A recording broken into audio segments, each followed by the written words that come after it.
Ionic equilibrium ही करते हैं, चलो ठीक है। हमने अभी तक जो पढ़ा है सब लोग ध्यान दीजिए। हमने पढ़ा है pH of aqueous solution of strong acid पहला, स्ट्रॉन्ग बेस एंड तीसरा strong acid plus strong base, ये भी पढ़ लिया है ना। इसकी वर्किंग स्टेप क्या थी, एक बार क्विकली रिवाइज करा देता हूं। इसकी वर्किंग स्टेप थी कि जो स्ट्रॉन्ग एसिड का कॉन्सेंट्रेशन है अगर C है, तो स्ट्रॉन्ग एसिड के वजह से जो H प्लस कॉन्सेंट्रेशन होगा इन दैट सोल्यूशन, वो n factor of strong acid into concentration of strong acid, ये एक्चुअली मोलारिटी है, ठीक है। अगर आपको स्ट्रॉन्ग एसिड का पीएच निकालने बोला जाए और उसकी मोलारिटी दी हो, तो तुरंत आप स्ट्रॉन्ग एसिड के वजह से जो H प्लस आयन आएगा उसकी मोलारिटी लिख देना n factor into molarity of strong acid. And जैसे ये आ गया, इसके बाद तो पीएच बड़ा आसान है निकालना, minus of log H plus. अब इसमें एक स्पेशल केस था कि स्ट्रॉन्ग एसिड अगर 10⁻⁻7 मोलर दिया है या 10⁻8 मोलर दिया है, तो थोड़ा सा हमें ध्यान रखना पड़ता था, याद है। ओके, नाउ स्ट्रॉन्ग बेस में फिर से स्ट्रॉन्ग बेस की कॉन्सेंट्रेशन दी रहेगी C या M, तो स्ट्रॉन्ग बेस से OH माइनस कितना आ जाएगा, n factor of strong base into molarity of strong base into molarity of, तो यहां पे पहले आप पीओएच निकाल लेना बच्चे, minus of log OH minus, सबसे पहले आप पीओएच निकाल लेना, है ना। क्लोज करो, डोर क्लोज करो दोनों, इधर भी बंद कर दो, ठीक है। अब पीएच पूछेगा तो लास्ट में 14 माइनस पीओएच कर लेना। इस केस में भी एक स्पेशल केस है, जब स्ट्रॉन्ग बेस का कॉन्सेंट्रेशन 10⁻⁻7 हो या -8 हो, तो OH माइनस फ्रॉम वाटर को कंसिडर करते हैं, याद है वो क्वेश्चन कराया था क्लास में। नाउ अगर ये दोनों साथ में है तो इसके 3 केस थे, मैंने लास्ट क्लास बताया था, एक बार फिर क्विक रिवीजन कराता हूं कि अगर इक्विवेलेंट ऑफ स्ट्रॉन्ग एसिड बराबर हो जाए इक्विवेलेंट ऑफ स्ट्रॉन्ग बेस से, तब तो डायरेक्टली पीएच 7 लिख के आ जाओ। अगर इक्विवेलेंट ऑफ स्ट्रॉन्ग एसिड ज्यादा है इक्विवेलेंट ऑफ स्ट्रॉन्ग बेस से, तब सॉल्यूशन में H प्लस कैसे लिखेंगे, ध्यान दो, equivalent of strong acid minus equivalent of strong base by V final, यही करना है। स्ट्रॉन्ग एसिड का इक्विवेलेंट, अच्छा अगर यहाँ मिली इक्विवेलेंट लेते हो तो यहाँ ml में लेना, अगर इक्विवेलेंट लेते हो तो यहाँ लीटर में लिया जाएगा।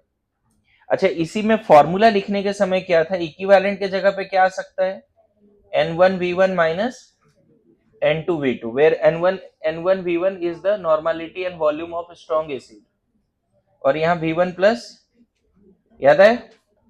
इसी का एक और फॉर्मूला हो जाएगा, अगर स्ट्रॉन्ग एसिड का मोलारिटी दिया हुआ है तब, है ना, तो क्या फॉर्मूला क्या हो जाएगा यहीं पे, अगर हम लोग लिख पाए तो M1V1 N1 मान लेते, चलेगा। N1 is the N factor of strong acid minus M2V2 N2 by V1 plus V2, याद आ रहा है। मैंने लास्ट क्लास ये लाइन बोली थी आपको कि जो स्ट्रॉन्ग एसिड का नंबर ऑफ इक्विवेलेंट्स होते हैं वही स्ट्रॉन्ग एसिड से H प्लस जो आते हैं उसके मोल्स होते हैं, है ना।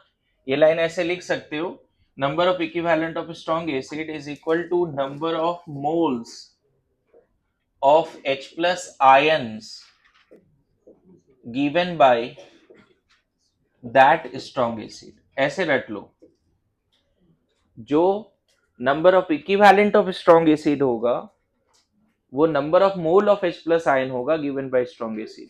यहां पे बताओ, अगर इक्विवेलेंट ऑफ स्ट्रॉन्ग एसिड कम है इक्विवेलेंट ऑफ स्ट्रॉन्ग बेस से, तब बचेगा क्या, OH माइनस, कितना बचेगा, इक्विवेलेंट ऑफ स्ट्रॉन्ग बेस, पता है इक्विवेलेंट ऑफ स्ट्रॉन्ग बेस मतलब मोल्स ऑफ OH माइनस आए, minus equivalent of strong acid मतलब moles of H plus ion. Equivalent of strong base का मतलब हो गया number of mole of OH minus ion given by strong base. Equivalent of strong acid का मतलब क्या हो गया, number of moles of H plus ion given by strong acid. यहाँ पे ये भी लिख सकते हो कि किसी भी स्ट्रॉन्ग बेस का अगर नंबर ऑफ इक्विवेलेंट पता है तो number of moles of OH minus ions है ना, given by that strong base.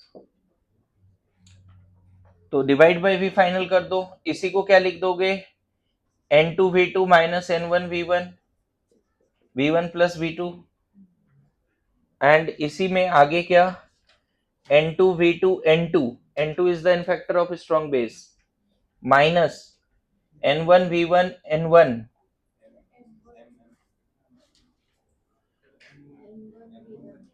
अच्छा यहाँ पे M रखना पड़ेगा ना, हाँ सो सॉरी M2 और यहाँ पे M1 सही है अभी, और फाइनल वॉल्यूम जो भी होगा है ना।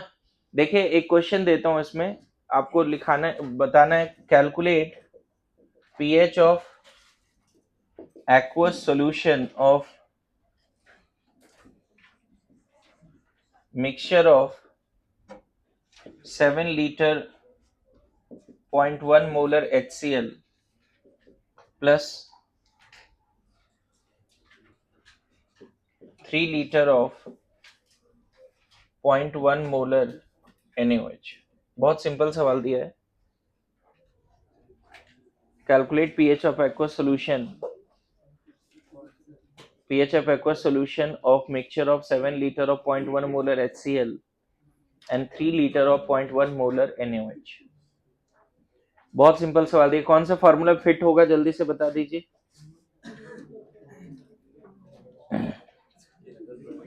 कौन से फॉर्मूला में फिट हो जाएगा,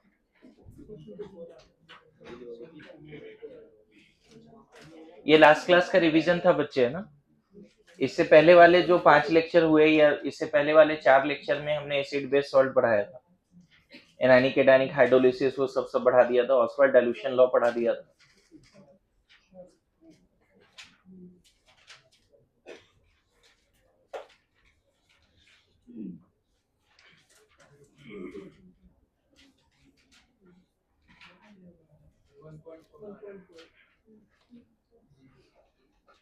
रिमोट एसी का पास कर दो, किसी के पास कर दो, सिरधर को दो।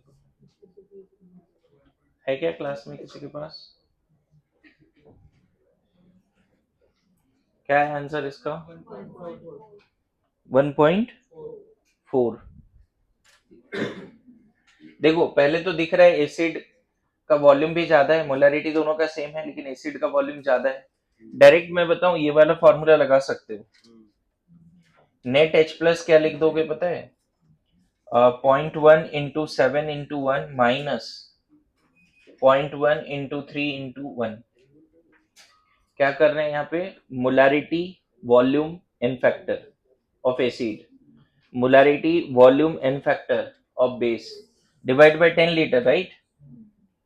उस तरह से डेटा लिया है, कितना हो जाएगा 0.7 माइनस 0.3 ना, तो 0.4 बाई 10 राइट, कितना हो गया 4 इंटू 10 रेज़ का पावर -2 राइट।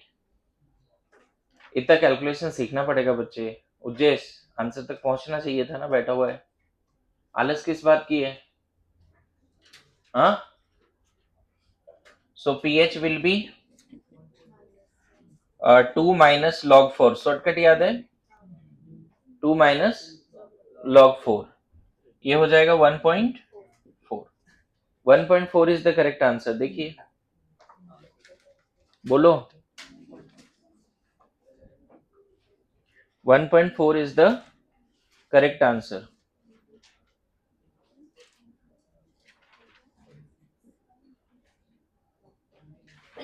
ठीक है आगे बढ़े।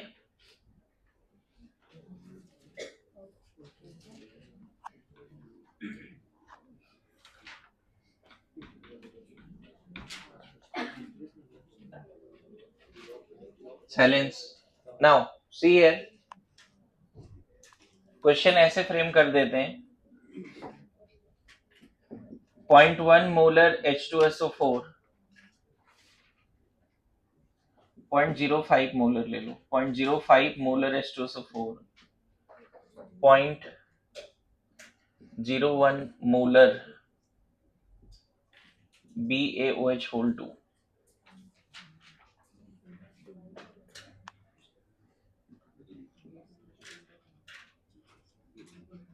6 लीटर 4 लीटर ऐड किया,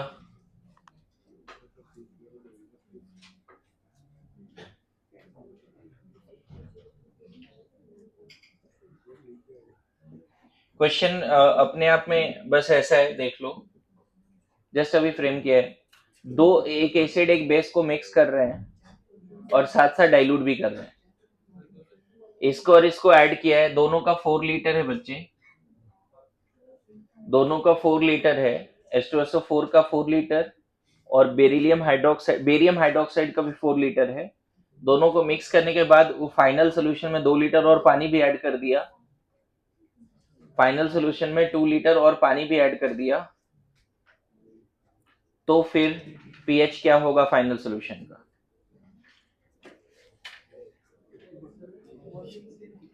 हाँ, पॉइंट मोलैरिटी भी दोनों का सेम है, वॉल्यूम भी सेम है, और ऐड करने के बाद जस्ट 2 लीटर और पानी ऐड कर दिया है। रितेश आंसर बता, बहुत सिंपल सवाल है, लोग जो आयनिक को देख के डर रहे हैं ना, बिना सॉल्व के आंसर आएगा।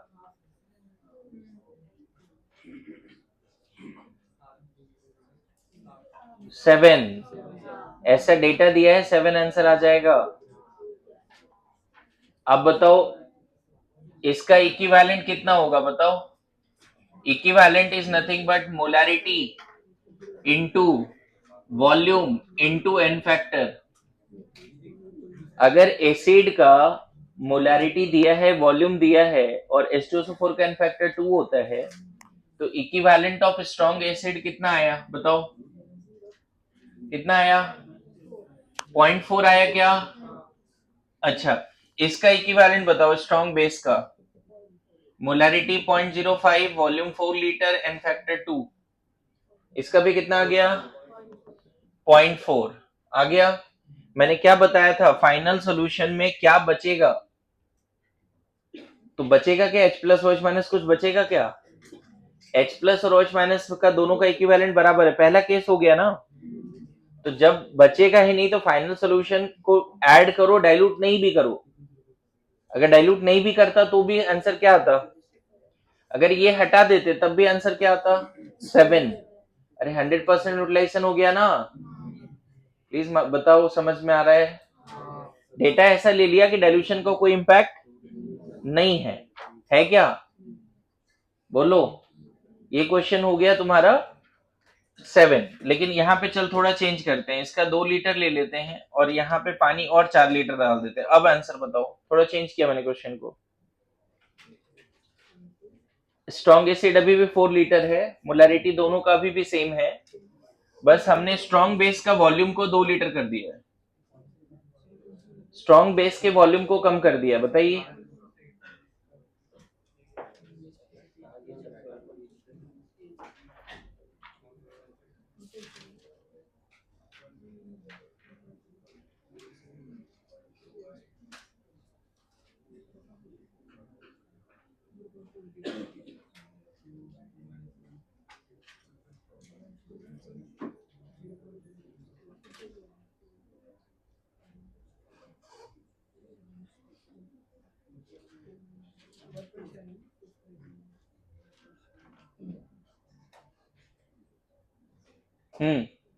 देखो यहाँ पे शायद अब कितना हो जाएगा, 0.2 ना। तो स्ट्रॉन्ग एसिड का इक्विवेलेंट ज्यादा है स्ट्रॉन्ग बेस का, स्ट्रॉन्ग एसिड का इक्विवेलेंट ज्यादा है, राइट? अरे यस नो? अगर स्ट्रॉन्ग एसिड का इक्विवेलेंट ज्यादा है तो H प्लस डायरेक्ट क्या लिखोगे, बताओ? Number of equivalent of strong acid minus number of equivalent of strong base. मैंने देखो उधर लिखा है, जो स्ट्रॉन्ग एसिड का इक्विवेलेंट है वही H प्लस आयन है, तो basically number of mole of H plus minus number of mole of OH minus है यहाँ पे, और नीचे फाइनल वॉल्यूम रखना है तो वो 10 लीटर आएगा। वाई?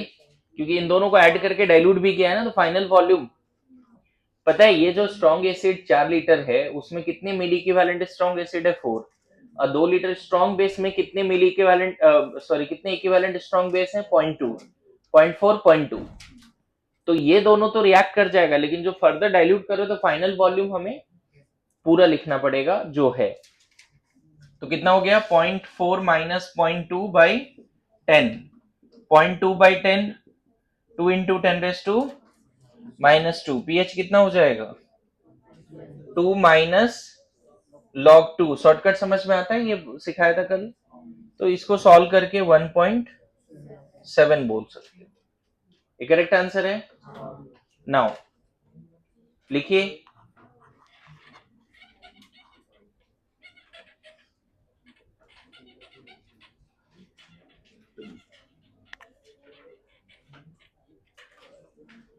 डन है? यहां तक आ रहा है समझ में?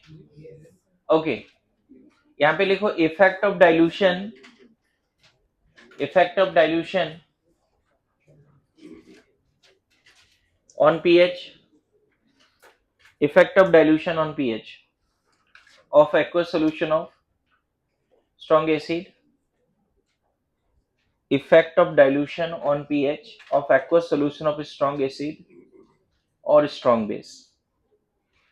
क्वेश्चन ऐसा पूछा जाता है बच्चे कि किसी सॉल्यूशन का पीएच मान लो 2 है ना। मान लो यहाँ स्ट्रॉन्ग एसिड प्लस वाटर है, स्ट्रॉन्ग एसिड प्लस वाटर है। इसका पहले से पीएच 2 है, इसमें पानी ऐड कर दिया, वाटर V लीटर ऐड कर दिया। क्या ऐड कर दिया? V litre water. तो इसके पीएच पे क्या असर होगा? डाइल्यूटेड सॉल्यूशन का पीएच क्या होगा? डाइल्यूटेड एसिड बेस ऐड नहीं कर रहे हैं, चलेगा? इसका पीएच क्या हो जाएगा? ऐसा क्वेश्चन रहता है। किसी स्ट्रॉन्ग एसिड का पहले से पीएच 2 आ रहा है और उसमें बोल देगा 5-10 लीटर पानी डाल दिया, तो उस डाइल्यूटेड सॉल्यूशन का पीएच क्या होगा? तो पहले तो एक आंसर समझ लो, स्ट्रॉन्ग एसिड तो डाल नहीं रहे हो, पानी डाल रहे हो। पानी डाल रहे हो तो number of H plus ion per unit volume और कम होगा। Number of H plus ion, water थोड़ी H प्लस लेके आ रहा है, वाटर तो डिसोसिएट होता ही नहीं, आपको पता है इतना कम डिसोसिएट होता है। जो भी है H प्लस है वो किसके वजह से? स्ट्रॉन्ग एसिड के वजह से। पानी डालने से जो number of ion of H plus in per unit volume और कम हो जाएगा। पहले अगर यूनिट वॉल्यूम में 100 H प्लस था ना, तो अब उसी डाइल्यूटेड सॉल्यूशन के यूनिट वॉल्यूम में, है ना, यहाँ H प्लस कितना बोला मैंने नंबर? अगर 100 बोला तो यहाँ H प्लस कितना होगा यूनिट वॉल्यूम में? कम हो जाएगी, लेस देन 100। इन शॉर्ट, यहाँ जो H प्लस की मोलारिटी है वो हाई है, और यहाँ जो H प्लस की मोलारिटी है ना, मेरी बात समझ रहे हो, वो क्या है? सो डाइल्यूशन से कॉन्सेंट्रेशन क्या होता है? कम होता है। और अगर कॉन्सेंट्रेशन कम होगा तो पीएच क्या हो जाएगा? बढ़ जाएगा। अरे, पीएच और H प्लस कॉन्सेंट्रेशन में इनवर्स रिलेशन है।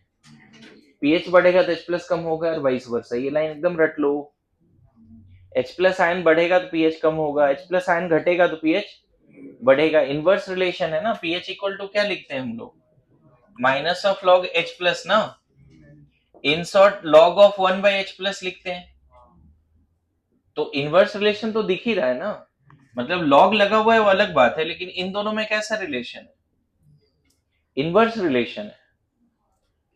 सो किसी भी अगर एसिडिक सॉल्यूशन का पीएच 2 है और उसको डाइल्यूट करोगे तो उसका पीएच और कम होगा, मतलब सॉरी ज्यादा होगा, 3, 4, 5, 6, 7 आएगा।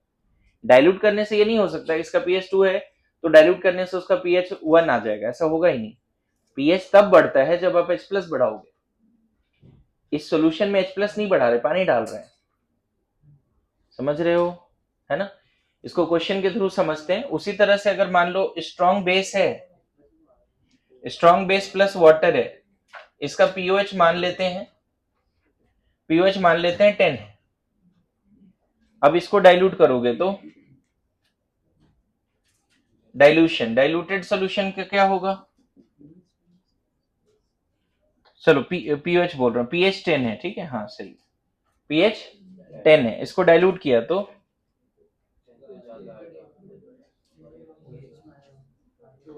स्ट्रॉन्ग बेस है।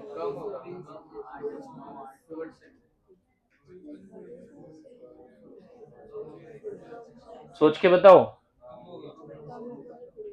Diluted solution of strong base.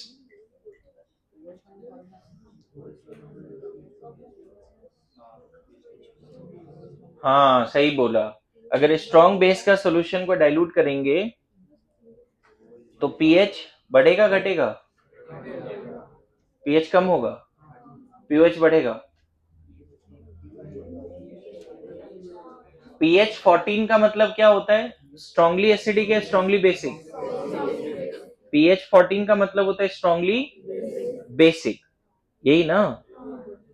तो अगर यहाँ पे देखो, मेनली यहाँ पे सोचो कि यहाँ पे जो भी है OH माइनस आयन की वजह से, अगर आप डाइल्यूट करोगे जो भी पीएच है वो H प्लस और OH माइनस दोनों की वजह से।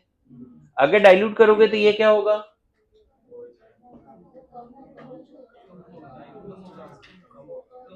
OH माइनस कम होगा, H प्लस बढ़ेगा, ऐसा लग रहा है आपको?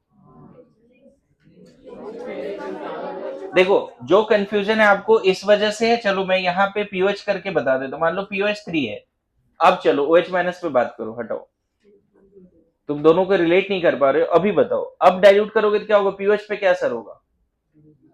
डाइल्यूट करोगे तो परंट वॉल्यूम OH माइनस कम होगा,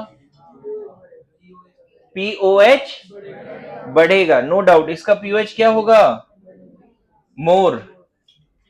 जस्ट लाइक पीएच डाइल्यूशन से OH माइनस आयन क्या हो गया? कम हुआ, तो पीओएच क्या हो गया? बढ़ गया। सेम वही रिलेशन है बच्चे, पीओएच और H प्लस में इनवर्स रिलेशन है, चलेगा? ऑल्दो लॉग लगा हुआ है लेकिन इनवर्स रिलेशन ही है। तो अभी क्या हुआ, हमने डाइल्यूशन का इंपैक्ट पीएच पे पूछ लिया, पीओएच पे नहीं पूछा। दोनों नहीं बढ़ा सकते आप, ये नहीं कि पीओएच भी बढ़ रहा है पीएच भी बढ़ रहा है, गलत हो जाएगा फिर। डाइल्यूट जैसे कर रहे हैं OH माइनस क्या हो रहा है? कम हो रहा है। OH माइनस कम हो रहा है तो डेफिनेटली H प्लस बढ़ रहा होगा, क्योंकि दोनों का प्रोडक्ट हमें 10⁻⁻14 रखना है। अरे ऐसे नो। और H प्लस अगर बढ़ेगा तो टुवर्ड्स एसिडिक साइड आएगा, तो पीएच पे क्या असर होगा बताओ? ये बढ़ रहा है तो पीएच क्या होगा? कम होगा। समझ गए? चलो इसको क्वेश्चंस के थ्रू समझते हैं। इन शॉर्ट, अगर सिर्फ स्ट्रॉन्ग एसिड है और उसमें H प्लस या OH सॉरी वाटर ऐड कर रहे हैं तो उसको बोलते हैं केस ऑफ डाइल्यूशन। ठीक है, लिखो एक क्वेश्चन, लिखो एक क्वेश्चन आया हुआ भी है। What volume of water must be added? Question के थ्रू सीख लेते हैं थ्योरी वाला part. What volume of water must be added in 1 litre of what volume of water must be added in 1 liter of what volume of water must be added in 1 liter of aqueous solution of a strong acid having pH 2 so that its pH become 4? What volume of water must be added in aqueous solution 1 liter of aqueous solution having pH 2 so that its pH become 4? So that its pH become 4.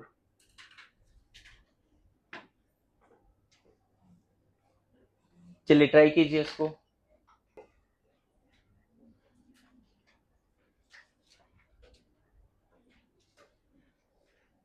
ठीक है, check करते हैं। मैं question एक बार clear कर देता हूँ। यहाँ नहीं बताया कौन सा स्ट्रॉन्ग एसिड है, बट स्ट्रॉन्ग एसिड और वाटर है। इनिशियल वॉल्यूम 1 लीटर है और इसकी इनिशियल पीएच 2 है। सपोज इसमें भी लीटर वाटर एडेड, यही भी बताना है। अब डाइल्यूटेड सॉल्यूशन के बारे में क्या दिया हुआ है? अभी स्ट्रॉन्ग एसिड प्लस वाटर होगा लेकिन ये डाइल्यूटेड है और इसकी पीएच दिया हुआ है 4। तो ये डेटा के साथ आपको उससे बताना है कितना पानी ऐड किया है, how much water is added. 2 लोगों, और किसका आंसर आया? 3 4 5 6, ठीक है। आया? नहीं? अंशी का आंसर आया क्या है? क्यों सॉल्व ही नहीं कर रहे हैं? सॉल्व करो। 99 litre is the correct answer. देखो कैसे बनेगा समझना। सब लोग ये बताओ, अगर इस सॉल्यूशन का वॉल्यूम और पीएच दिया है तो इसमें H प्लस कॉन्सेंट्रेशन कितना होगा? 10⁻², डायरेक्ट लिखें 10⁻² मोल पर लीटर। देखो अगर किसी सॉल्यूशन में किसी आयन का मोलैरिटी पता है और उसका वॉल्यूम पता है तो उसमें H प्लस की मोल निकल जाएगी, number of moles of H plus ion. Initially number of mole of H plus ion कितनी है? This into this. इधर समझ में आ रहा है? मोलैरिटी होता है मोल बाय वॉल्यूम। अगर मोलैरिटी H प्लस का है तो H प्लस का मोल बाय वॉल्यूम ऑफ सॉल्यूशन लेंगे। बात समझना। अगर मोलैरिटी A का लिखते हैं ना तो यहाँ number of mole of A by volume लिखा जाता है। अगर मोलैरिटी H प्लस का लिखते हैं तो यहाँ number of mole of H plus by volume लिखा जाता है। तो यहां से number of mole of H plus क्या आ जाएगा? H प्लस की मोलैरिटी इंटू वॉल्यूम। शॉर्टकट समझ रहे हो? जिसकी आपकी मोलैरिटी दी रहती है उसकी मोल बाय वॉल्यूम होता है। मैं बताऊं मोलैरिटी आयंस का भी पॉसिबल है, ऐसा नहीं कि मोलैरिटी सिर्फ ग्लूकोज सुक्रोज का ही पॉसिबल है। नॉन इलेक्ट्रोलाइट सर जितने भी इलेक्ट्रोलाइट्स हैं वो आयंस में उसके मोल्स आ जाते हैं। जो भी इलेक्ट्रोलाइट है वो 100% डिसोसिएट होता है या पार्शियल डिसोसिएट होता है, और उस इलेक्ट्रोलाइट के मोल्स से कितने आयंस आएंगे उसका मोल भी पता चल जाता है। तो we can't have only the molarity of strong acid in the solution, we can have the molarity of H plus in the strong acid solution, and obviously that H plus is given by strong acid। और अगर आपको H plus का molarity नहीं पता है तो pH भी नहीं निकाल पाओगे, क्योंकि pH is minus of log H plus molarity। तो कभी भी अगर H plus की molarity पता है, H plus का वॉल्यूम पता है, मतलब वो सॉल्यूशन जिसमें H plus की molarity given है, तो इन दोनों को मल्टीप्लाई करके उसका मोल्स आ जाएगा। देखो ऐसे भी मोलैरिटी का यूनिट होता है मोल पर लीटर, वॉल्यूम कितना है 1 लीटर। तो कितना है इनिशियली, कितना मोल है जी? इनिशियली 10⁻² मोल H प्लस है in this solution. 1 litre solution में H प्लस का ये मोल है। अब अगर आप वाटर ऐड करते हो तो वाटर H प्लस तो ज्यादा लाता नहीं, हम इग्नोर करके चलते हैं। वाटर से H प्लस कभी भी इतना आता है क्या? पता है वाटर H प्लस कितना देता है 1 लीटर में? 10⁻7 मोल। 1 लीटर पानी में H प्लस कितना है because of water only? 1 litre पानी में 10⁻7 मोल ऑफ H प्लस आयन है बिकॉज ऑफ वाटर ओनली। और यहाँ जो स्ट्रॉन्ग एसिड की वजह से H प्लस है ये देखो 0.01 है, और जो वाटर से H प्लस यहाँ आया होगा वो 0.00000001 होगा। तो वाटर का H प्लस को यहाँ इग्नोर किया हमने।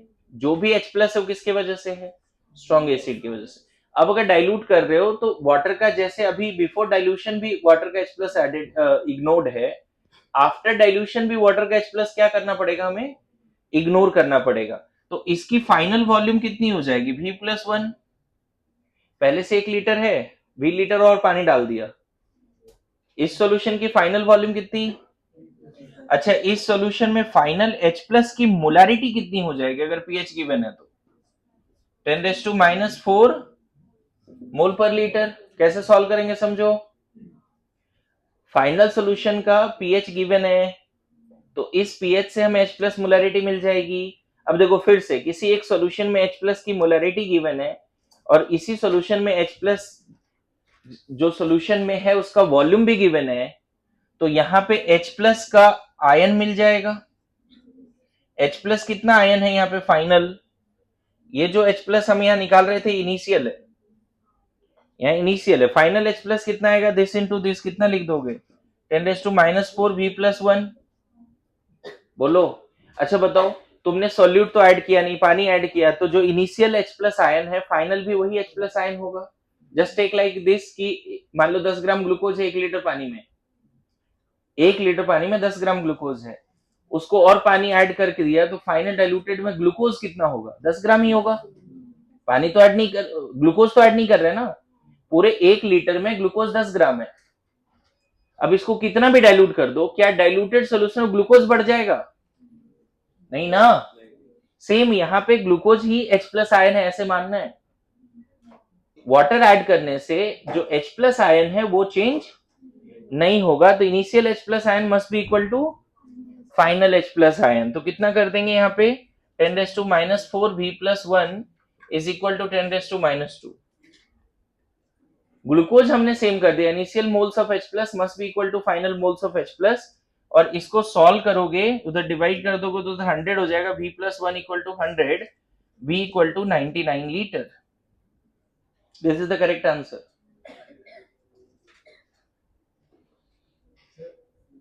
इसमें फिर H प्लस की मोल्स इक्वल होनी चाहिए ना, नहीं, ये पर यूनिट वॉल्यूम लिखा है मैंने, पर यूनिट वॉल्यूम लिखा है, टोटल नहीं लिखा है वहां पे। ये H plus per unit volume, total तो कांस्टेंट ही रहेगा लेकिन पर यूनिट वॉल्यूम कम होगा। देखो एक चीज समझना, जब भी डाइल्यूट करोगे पीएच बढ़ेगा, राइट? पहले 2 था, डाइल्यूटेड का 4 है।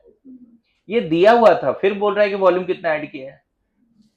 कभी कभी ऐसा भी होगा कि पूछेगा कितना लीटर पानी ऐड करें, या 99 लीटर पानी ऐड कर दिया, तब फाइनल सोल्यूशन का पीएच क्या होगा ऐसे पूछ देगा।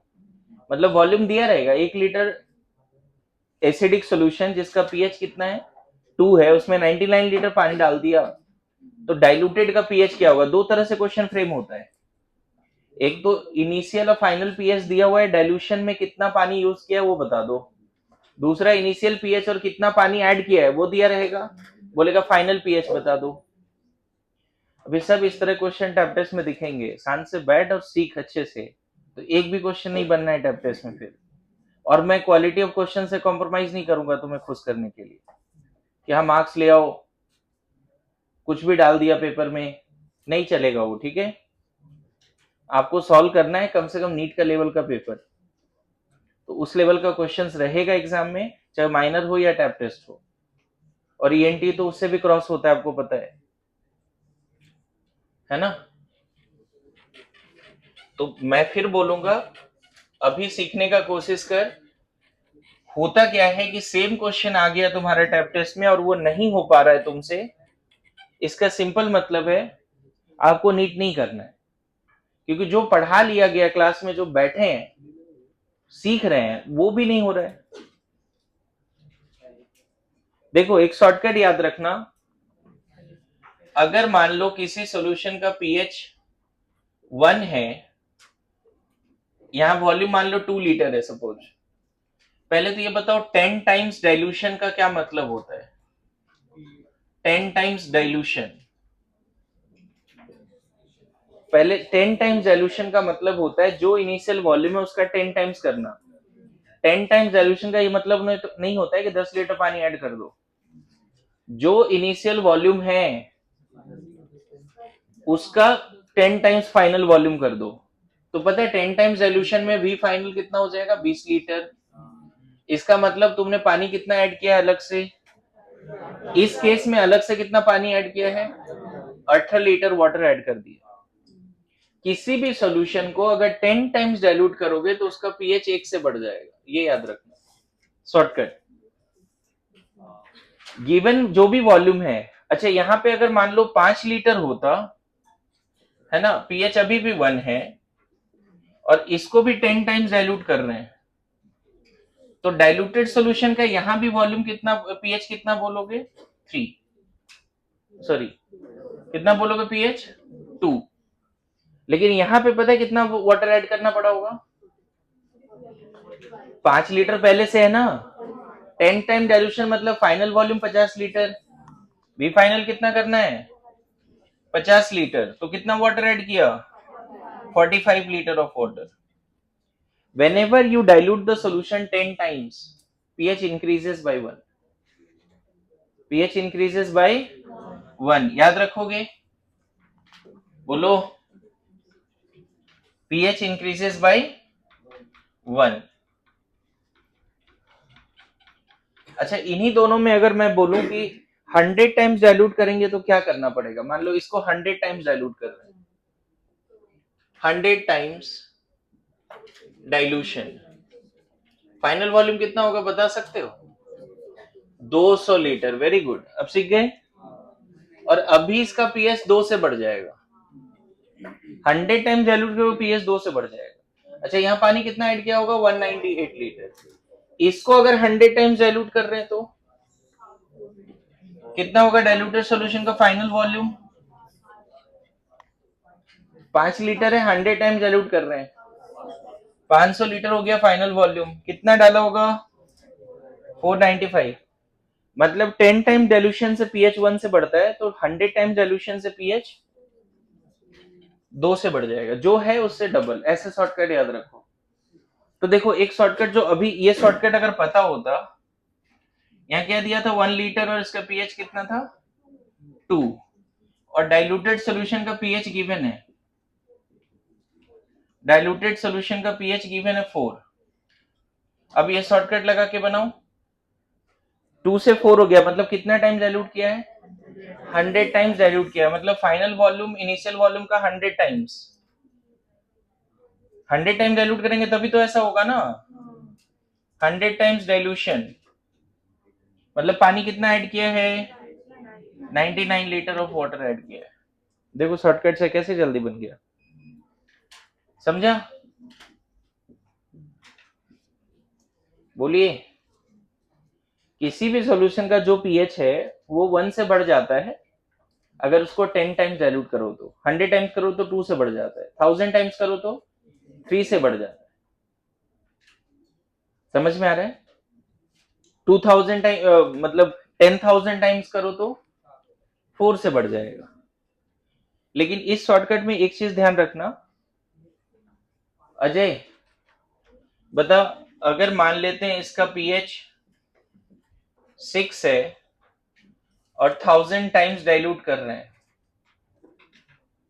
क्या होगा डाइल्यूटेड सॉल्यूशन का पीएच? उसको बोलने दे। चलो इनिशियल वॉल्यूम दे देता हूं, इसका 1 लीटर ही है। चलो 1 लीटर सॉल्यूशन है जिसका पीएच 6 है और उसको 1000 टाइम्स डाइल्यूट कर रहे हैं, तो इस डाइल्यूटेड सॉल्यूशन का पीएच क्या होगा? एक क्वेश्चन दिया, अजय को बोलने दो प्लीज। हाँ,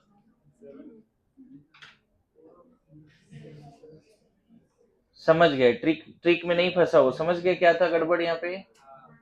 ऐसे नहीं कर सकता है कि तुम इसको 9 बोल दिया। एसिडिक सॉल्यूशन को कितना भी डाइल्यूट करो, बेसिक थोड़ी हो जाएगा वो। अगर पीएच 6 है पहले तो मतलब एसिडिक है। अरे ऐसा नो, मतलब वो जो जोन है ना जहां पे पीएच पहले से 6 या 7 दिया रहे, उसको डाइल्यूट करने के बाद ये सारे फेल हो जाते हैं। फिर तो आंसर यहाँ कर क्या करके आओ, 7। वाई एसिडिक सॉल्यूशन को कितना भी डाइल्यूट करो, अगर मान लो पीएच 6 है, डाइल्यूट किए जा रहे हो और पानी ऐड किए जा रहे हो, तो पानी ही बचा ना, तो पीएच कितना वाटर का? यहाँ पे वो कंसेप्ट नहीं लगाना, शुरू वाले रेंज में लगाते हैं, 1 है तो 2 कर दो, 1 है तो 5 भी कर सकते हो। अरे पीएच 1 है तो 5 भी कर दे, 10,000 टाइम्स डाइल्यूट करके। पीएच 2 है और 10,000 टाइम्स डाइल्यूट करके 5 भी कर दो, क्योंकि वहां तो H प्लस में चेंजेस आते हैं। समझ में शॉर्टकट क्या है, कहां लगाना है? इनिशियल वाले रेंज में। जैसे ही आपको पीएच 7 से क्रॉस होता हुआ दिखे ना, तो 6 और 7 के बीच में कोई ना कोई आंसर होगा। 7 भी एग्जैक्टली बोलना सही नहीं है। जैसे यहाँ पे 6 से 1000 टाइम डाइल्यूट किया तो पीएच हो जाना चाहिए 9, 7 से क्रॉस करने वाला है, तुरंत तुम आंसर कर दो 6 से 7 के बीच में, 7 भी करेक्ट आंसर होगा। ये क्यों हुआ समझ में आया? शुरू वाले रेंज में ना बच्चे, डाइल्यूशन से H प्लस घटता जाता है। शुरू वाले रेंज में डाइल्यूशन से H प्लस घटता जाता है, ध्यान रखिएगा उसको। और कभी कभी ना लोग ये भी गलती करते हैं, 10 टाइम्स डाइल्यूशन का मतलब लोगों को लगता है फाइनल वॉल्यूम 10 लीटर कर दो, ये भी गलत है। जो इनिशियल वॉल्यूम है उसका 10 टाइम्स करना है। 5 लीटर है, 10 टाइम डाइल्यूशन मतलब 50 लीटर करने हैं। 10 टाइम्स डाइल्यूशन का कभी मतलब नहीं होता है कि फाइनल वॉल्यूम 10 लीटर। हाँ वो हो सकता है, अगर इनिशियल वॉल्यूम 1 लीटर है, फाइनल वॉल्यूम कितना हो जाएगा? अगर 1 लीटर इनिशियल वॉल्यूम है तो फाइनल वॉल्यूम 10 लीटर हो जाएगा ऑन 10 टाइम्स डाइल्यूशन। चलो नेक्स्ट क्वेश्चन करो। क्वेश्चन ये है, कि एक एसिडिक सॉल्यूशन है 1 लीटर, पीएच है 2, दूसरा 9 लीटर है, पीएच है 3, दोनों को ऐड किया, इसका पीएच बताना है। कौन सा एसिड है कौन सा बेस है सब कुछ नहीं है, बस ऐसा है दिया, 2 solution having pH 2 and 3 respectively. The first solution 1 liter, second solution 9 liter having pH 2 and 3 respectively are added. Then what is the pH of final solution? Try करो जल्दी, सब लोग ट्राई करेंगे सवाल को, कोशिश करो जल्दी आंसर लाने का। क्वेश्चन में फिर से समझाऊं, एक सोल्यूशन है जिसमें HCl है मान लो, जिसकी वजह से pH 1 है और उस सोल्यूशन की वॉल्यूम 1 लीटर है। दूसरा सोल्यूशन है उसमें मान लो H2SO4 है, उसमें भी H प्लस आयन है because of H2SO4 strong acid, और उसका pH 3 है, लेकिन सेकेंड सोल्यूशन का वॉल्यूम 9 लीटर है। 1 litre 9 litre, 2 different solutions are added. देखो उससे फर्क नहीं पड़ेगा H2SO4 है या H, वो नहीं भी दिया है ना दोनों में कौन कौन सा एसिड है तो भी बनेगा सवाल, बस pH मायने रखता है, pH और वॉल्यूम, पहला सोल्यूशन का pH और वॉल्यूम मायने रखता है बस।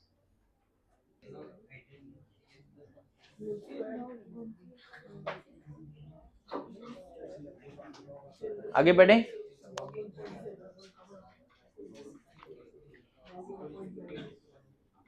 देखिए, अरे देखो एक एजेंडा समझो, अगर तुम्हें फाइनल इसका पीएच चाहिए, हाँ 2.5 मैंने गलत नहीं बोला है, लेकिन 1 पॉइंट जो बोल रहा हूं वो तो गलत है फॉर श्योर। 2.5 आ रहा है, चेक कर लेते हैं, मेरे बात समझना, जिस भी सॉल्यूशन का पीएच चाहिए तुम्हारा टारगेट क्या होना चाहिए, जिस सॉल्यूशन का पीएच चाहिए उसका H प्लस चाहिए ना हमें, टारगेट क्या चाहिए हमें कि फाइनल सॉल्यूशन में अगर H प्लस मिल गया तो हमें मिल जाएगा पीएच। अब मुझे बताओ यहां पर H प्लस का कॉन्सेंट्रेशन कितना है, 10⁻⁻2 और वॉल्यूम गिवन है V1 1 लीटर, बोलो। तो बताओ पहला सॉल्यूशन में वॉल्यूम अन H प्लस का मोलैरिटी गिवन है, तो number of mole of H plus in the first solution कितना हो जाएगा, 10⁻⁻2 mole, molarity into volume. Second solution का वॉल्यूम दिया हुआ है 9 लीटर, H प्लस कितना बच्चे इसमें,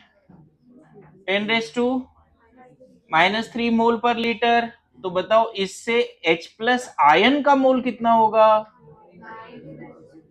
9 इंटू 10⁻³ मोल, बोलो। तो हो गया ना, देखो दोनों सोल्यूशन से H प्लस कितना आएगा, यहां से H प्लस आएगा 10⁻² मोल, और यहां से H प्लस कितना आएगा 9 इंटू 10⁻³ मोल आएगा। तो फाइनल सोल्यूशन में जो H प्लस होगा वो होगा initial H plus from first, H plus from second by final volume. Acid base नहीं है कि सब्ट्रैक्ट करेंगे, दोनों जगह से H प्लस ही आ रहा है, दोनों जगह से H प्लस ही आ रहा है, अरे ऐसे नो। तो कितना ये 10⁻², ये प्लस 9 इंटू 10⁻³ बाई 10, ये होगा, इसको 0.9 इंटू 10⁻² बोल सकते हैं, राइट, 0.9 इंटू 10⁻² बाई 10, क्या कॉमन ले लें, तो 1.9 इंटू 10⁻² आया बाई 10, कितना आ गया 1.9 इंटू 10⁻³ बोलो, पीएच कितना 3 माइनस लॉग 1.9, 1.9 का वैल्यू ना लगभग log 2 के बराबर ले लो, तो 3 माइनस 0.3 2.7, कैसे आया था 2.5 जी, कहां गलती कर दिया हमने,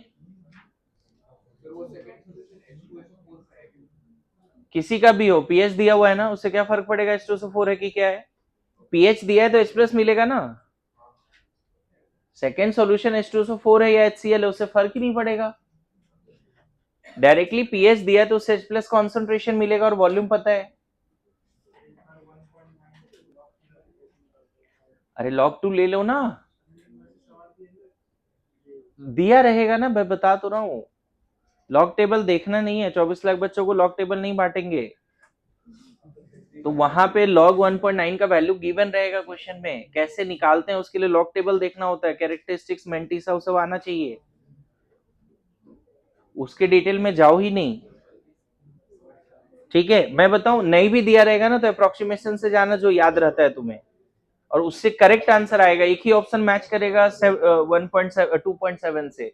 अच्छा, एक और शॉर्टकट समझो, जब भी दो सॉल्यूशन जिसका पीएच एक्स और वाई है ऐड करोगे, तो फाइनल सॉल्यूशन का पीएच एक्स वाई के बीच में ही आएगा, एवरेज आएगा ऐसा सही नहीं है बोलना, प्रॉपर इस स्टेप से निकालना पड़ेगा। देखो अभी भी क्लास में क्या चल रहा है तुम लोग देखोगे तो अभी भी मैंने स्ट्रॉन्ग कंपोनेंट ही पकड़ रखे हैं, strong acid strong base, dilute में आया नहीं, बफर और सॉल्ट हाइड्रोलिसिस सब चल भी नहीं रहा है अभी भी, है ना, बेसिक्स यहां से बिल्डअप होता है।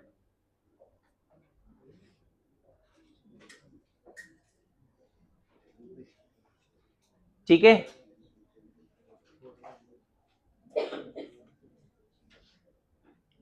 So this completes your all the strong वाला पार्ट, स्ट्रॉन्ग एसिड हो सिर्फ या स्ट्रॉन्ग बेस हो या स्ट्रॉन्ग बेस और स्ट्रॉन्ग एसिड हो, उसके सवाल हो जाएंगे अब। ठीक है, कभी कभी तो बहुत डिफिकल्ट क्वेश्चन आना हुआ ना तो ऐसे भी बोल देगा, ध्यान देना इधर, बोल देगा इसका वॉल्यूम एक्स लीटर है, इसका वाई लीटर है, पीएच भी दिया रहेगा, एक्स लीटर सोल्यूशन है पीएच 2 है, वाई लीटर सोल्यूशन है पीएच 3 है, बोलेगा दोनों को ऐड किया फाइनल सोल्यूशन का पीएच 2.7 है, तो what is x is to y, 1:9 answer आएगा। मेरी बात समझा? What in what ratio, what volume ratio these two solutions are added having pH 2 and 3 respectively, so that final solution will have pH 2.7। ऐसा भी question आएगा ना कि what ratio इन दोनों को ऐड करें, what volume ratio of first solution and second having pH 2 and 3 respectively, so that final pH become, चलो एक क्वेश्चन करो, in what ratio, in what volume ratio, in what volume ratio aqueous solutions of pH 3 and 4 respectively, in what volume ratio aqueous solutions of pH 3 and 4 respectively are added,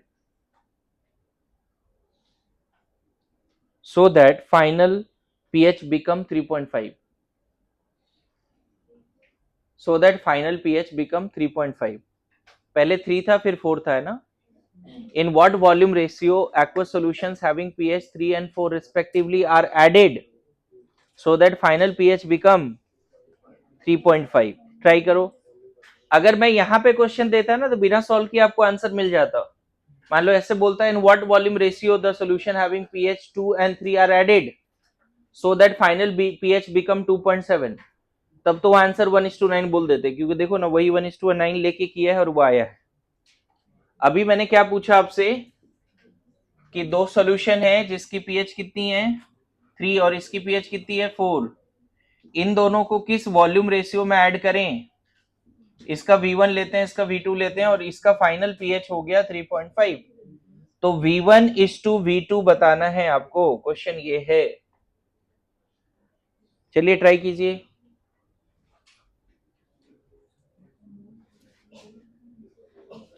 कोशिश करो 1 minute के अंदर solve करने का, अगर इतना समझ रहे हैं अच्छे से तो।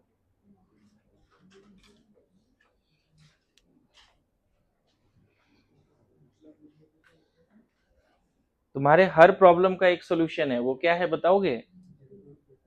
हर प्रॉब्लम का एक सॉल्यूशन है, क्या है वो? बस सॉल्विंग करते रहो, खूब रिवीजन करते रहो, 12-15 घंटे जितना पढ़ सकते हो पढ़ो।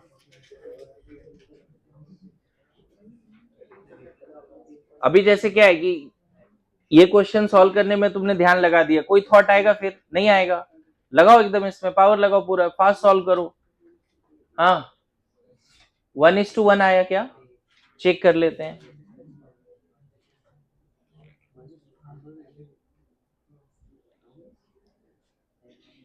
थोड़ा लॉग वगैरह कैलकुलेशन ज्यादा जाएगा बच्चे।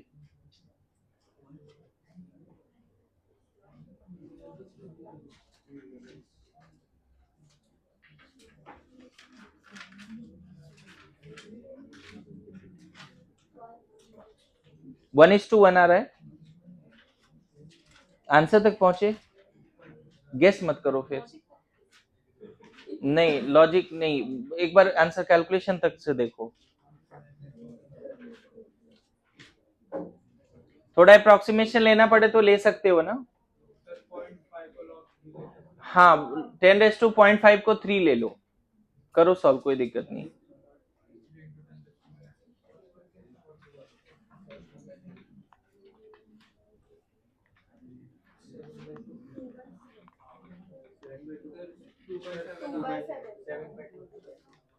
अभी बोल रहा था 1:1, इन लोग का हर बार क्या हो रहा है जी? अरे थोड़ा लिख के प्रैक्टिस करके देखना क्या आ रहा है। मतलब कैलकुलेशन से ऐसे आलस आता है तुम लोगों को, बता नहीं सकता मैं। जब भी कैलकुलेशन की बारी आती है ना, लोग इधर उधर देखना शुरू कर देते हैं। देखो मान लेते हैं V1 x लीटर है, ये y लीटर है, तो जल्दी से बताओ इसका H प्लस कितना, 10⁻³ वॉल्यूम कितना माना है x, तो number of mole of H plus from first 10⁻³ into x होगा। अच्छा इसका pH दिया हुआ है तो H प्लस कितना 10⁻⁴, बताया शॉर्टकट। V2 कितना दिया हुआ है y लीटर, क्या माना है x लीटर y लीटर, वही तो चाहिए x बाई वाई। यहाँ number of mole of H plus कितना होगा 10⁻⁴ इंटू वाई। अच्छा फाइनल सोल्यूशन का वॉल्यूम कितना होगा जी, V final x plus Y. Final solution में H प्लस का कॉन्सेंट्रेशन कितना है 10⁻⁻, सही है ये। इसको कितना लिखोगे 10⁻⁻⁴ इंटू 10⁻⁵, बोलो। अच्छा बताओ फाइनल सोल्यूशन का H प्लस पता है, molarity of H plus in final solution पता चल गया, फाइनल सोल्यूशन का वॉल्यूम भी पता है। इसको सॉल्व करके तुम अप्रोक्सीमेटली 3 इंटू 10⁻⁴ लिख दो, चलो इतना अप्रोक्सीमेशन लो। फिर से रिपीट कर रहा हूं, फाइनल सोल्यूशन में H, अगर पीएच पता है फाइनल सोल्यूशन का ना, तो फाइनल सोल्यूशन का H प्लस आयन का कॉन्सेंट्रेशन पता चल जाएगा, जैसे यहां पता चला था पीएच कितना है 3 है, तो H प्लस कितना पीएच 4 है, H प्लस कितना, वॉल्यूम या x लीटर या y लीटर, लेकिन यहाँ पे pH अगर 3.5 है तो वॉल्यूम कितना है, दोनों को ऐड करके x plus Y final volume. अच्छा यहाँ पे H प्लस फिर कितना आ जाएगा बताओ, H plus in final solution molarity of H plus ion into volume. अब बताओ जो फाइनल H प्लस है फाइनल सोल्यूशन में, वो फर्स्ट सोल्यूशन और सेकंड सोल्यूशन के H प्लस के समेशन के बराबर होगा, ऐड करो 3 into 10⁻⁴ x plus y, first solution में कितना है 10⁻³ सेकंड में 10⁻⁴ इंटू वाई, ये होगा।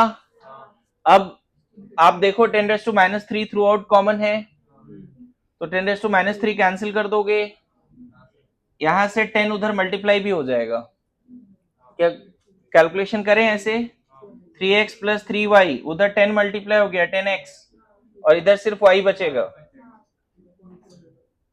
क्या सबको आ रहा है समझ में? अच्छा इतना नहीं, इसको 10⁻⁴ से थ्रू आउट डिवाइड कर दे, देख क्या आ रहा है, 10⁻⁴ से थ्रू आउट डिवाइड कर दे इधर उधर दोनों तरफ, तो इधर 10⁻⁴ से पूरा डिवाइड होगा तो 3 इंटू दिस, इसको 10⁻⁴ से डिवाइड किया तो 10 ऊपर जाएगा, इसको डिवाइड किया तो 10 y ही बचेगा सिर्फ, ऐसे कर ले, इसको उधर भेज, y को इधर x को उधर, तो 7x equal to 2y, x by y कितना हो गया 2/7। मैं बताऊं गारंटी देता हूं, अगर ये सवाल आ गया ना, छोड़ के आना है सब लोग, कौन इतना कैलकुलेशन करेगा। हाँ देख नहीं रहा क्या हो रहा है 1:1, क्या कर रहा है जी, क्या गलती कर रहा है,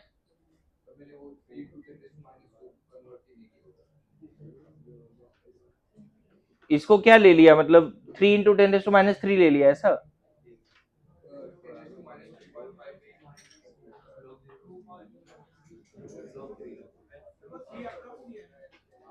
हाँ अरे 10⁻47 होता है ना 3, तो करना ही पड़ेगा ना सॉल्व करने के लिए।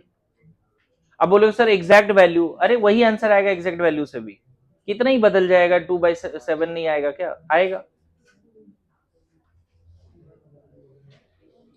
तो ध्यान रखना 1:1 से, ये एवरेज वाली बात नहीं है बच्चे, कॉन्सेंट्रेशन इंटेंसिव प्रॉपर्टी होता है, एक्सटेंसिव नहीं है। विशाल हंस मत, एक क्वेश्चन का सॉल्यूशन ट्राई नहीं करता है क्लास में तो बोला क्यों नहीं?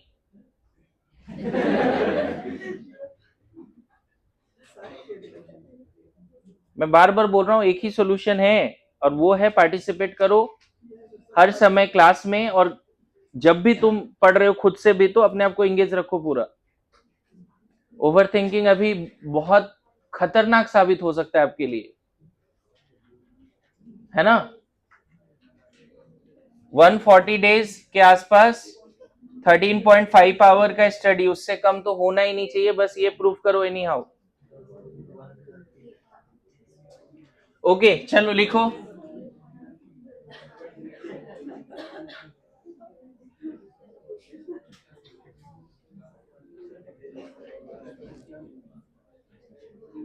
सत्यम हंस मत, जब रिपीट किया था तो कुछ सोच के किया था कि इस बार खूब पढ़ेंगे, जो भी गलतियां करा वो रिपीट नहीं करेंगे। दिल पे हाथ रख के बोल कि गलतियां रिपीट हो रही है, नहीं हो रही है, नहीं हो रही है। क्यों ऐसा है फिर? जो गलतियां हो रहा है उससे फिर अगर कुछ गड़बड़ हो गई तो माफ करेगा खुद को कभी?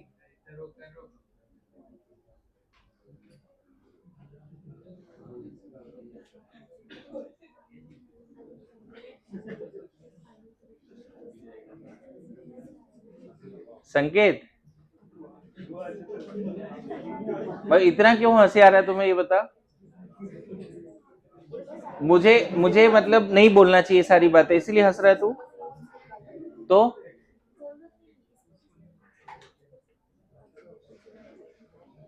कुछ गलतियां ऐसे जो कभी नहीं सुधर सकती, ऐसा?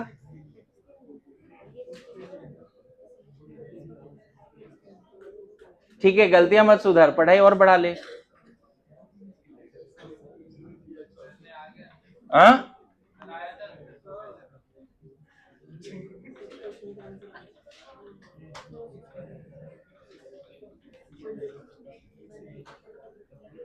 लिखिए, सुनो अभी ना वीक स्पीसीज का थोड़ा पीएच निकालने के बात करेंगे। PH of aqueous solution of weak acid, please silence. अभी जो स्ट्रॉन्ग एसिड का वर्किंग था, वीक एसिड का वर्किंग थोड़ा अलग होगा। आपको ना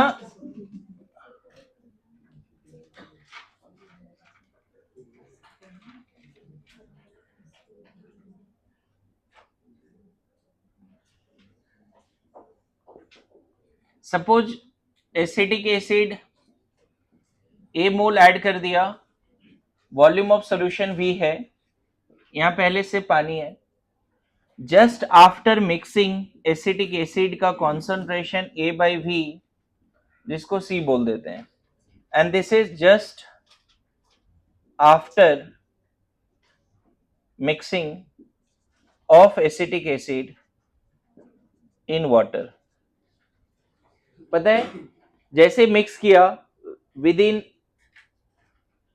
मिली सेकेंड्स वो डिजोल्व हो जाएगा, डिजोल्व तुरंत हो जाएगा, क्योंकि वाटर के साथ H बॉन्ड बनाता है, ये डिजोल्व हो जाएगा तुरंत, मतलब ब्लू डॉट सिर्फ रहेंगे। 10-15 मिनट के बाद ब्लू डॉट भी रहेगा, ग्रीन और रेड डॉट भी रहेगा, 100% डिसोसिएट नहीं होगा। तो एट इक्विलिब्रियम क्या लिखने वाले हैं, या फिर अभी कैसे लिखने वाले हैं, एसिटिक एसिड। और पता है तुमसे पूछेगा जब ये सब हो गया तो इसका पीएच बताओ, क्वेश्चन ये पूछता है,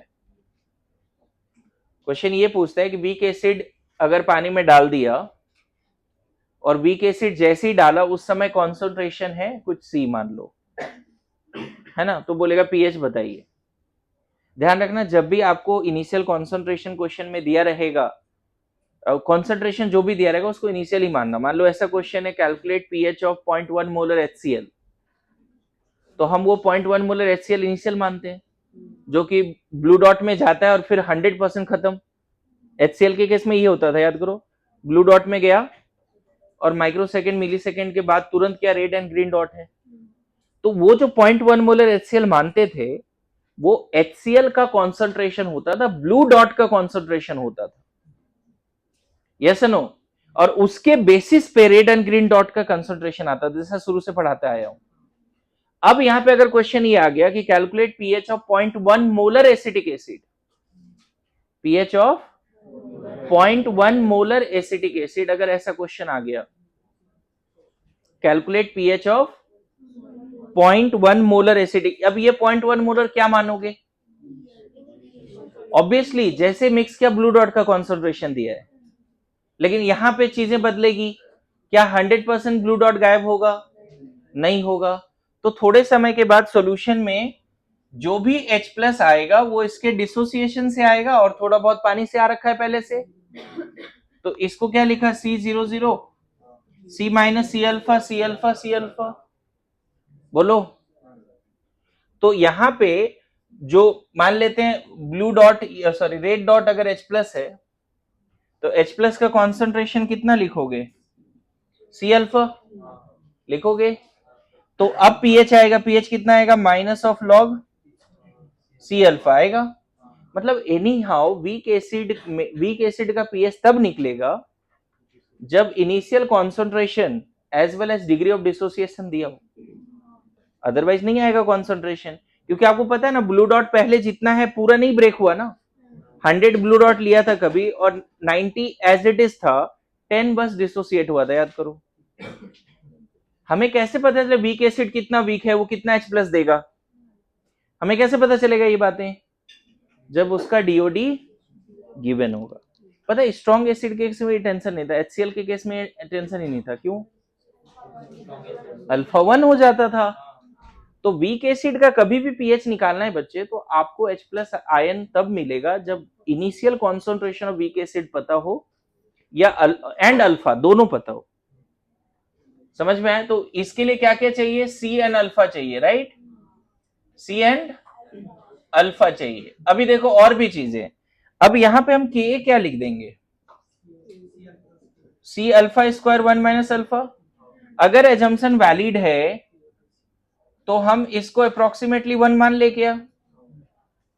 अगर अल्फा बहुत छोटा है 1 से, मतलब Ka/C 10⁻² से भी कम है, तो हमने बोला था 1 माइनस अल्फा को 1 मान लेंगे। तो यहां से alpha Ka equal to C alpha square approximately, तो अल्फा कितना आ जाएगा? √Ka/C। ध्यान रखना ये विथ एजम्पशन है, अगर एजम्पशन नहीं लेते तो क्वाड्रेटिक बिना सॉल्व के अल्फा नहीं आता, ये विथ एजम्पशन है। अब इस अल्फा को यहां पुट कर दो, क्या मिलेगा? मतलब अगर क्वेश्चन में इनिशियल कॉन्सेंट्रेशन और अल्फा दिया है तो बन जाएगा सवाल तुरंत। लेकिन अगर क्वेश्चन में इनिशियल कॉन्सेंट्रेशन और Ka दिया है तो अल्फा निकालेंगे पहले, फिर सी अल्फा आएगा। So what will be the H+ now? C alpha, लेकिन अल्फा की जगह पे विथ अप्रोक्सीमेशन कितना रख देंगे? K/C कितना हो जाएगा? √K/C। इतना समझ में आता है? तो अब पीएच का फॉर्मूला क्या हो जाएगा? माइनस ऑफ लॉग K/C का पावर 2। बोलो, एक तो सी अल्फा है ही फॉर्मूला, दूसरा फॉर्मूला ये आ गया। ये कब यूज करना? जब क्वेश्चन में इनिशियल कॉन्सेंट्रेशन मतलब ब्लू डॉट का कॉन्सेंट्रेशन दिया हो और जो वीक इलेक्ट्रोलाइट है उसकी आयनाइजेशन कांस्टेंट भी गिवन हो, आयनाइजेशन कांस्टेंट। इसको सॉल्व करोगे ना बच्चे, pH equal to -1/2 log pKa into C, ऐसा आएगा। -1/2 बाहर निकाल लिया। अब इसको देखो, -1/2 log Ka plus log C लिख दें, माइनस से मल्टीप्लाई कर दो अंदर, 1/2 बाहर रहने दो, minus log Ka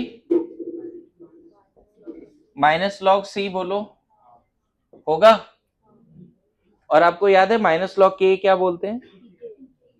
minus log के बोलते हैं पीके।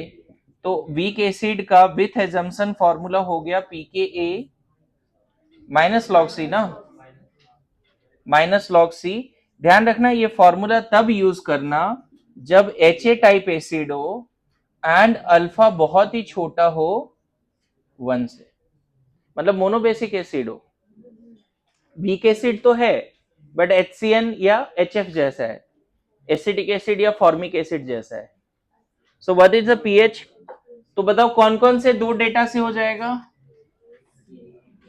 क्वेश्चन तब बनेगा। और पता है यही स्ट्रॉन्ग एसिड में क्या खास बात थी?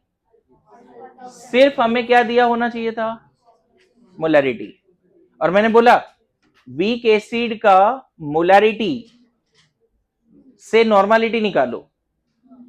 वीक एसिड का जो नॉर्मालिटी है वही वीक एसिड से H प्लस आता है सॉल्यूशन में। Normality of weak acid is equal to क्या?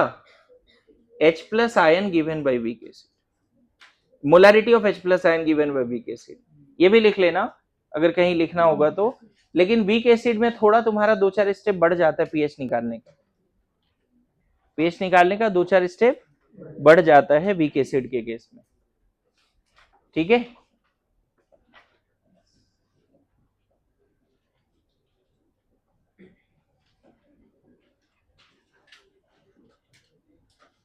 वर्किंग लिखो जल्दी से।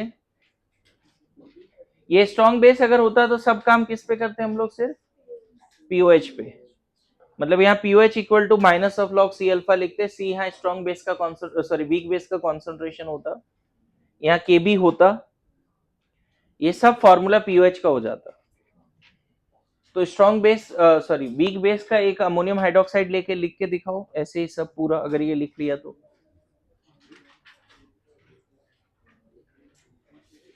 जल्दी।